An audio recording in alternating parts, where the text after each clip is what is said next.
Hello everyone! It's me, Jenica, ang nakiterang nanay dito sa Amerika for 15 years. Merong nagtanong, paano po yung business nyo? I do dropshipping business.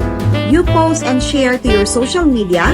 Si company na ang bahala sa delivery, inventory, payment, papasok na lang ang commission sa'yo. Para kang may sariling Amazon. Gagawan ka ni company ng sarili mong website. Si company na ang magpo-provide nun for you. Ikaw ang gagawin mo na lang, ipopost and share to your social media or yung mga friends mo and family mo, they can help you also.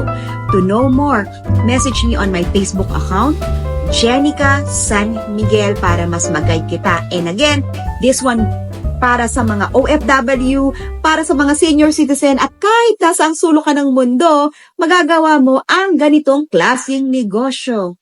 God bless!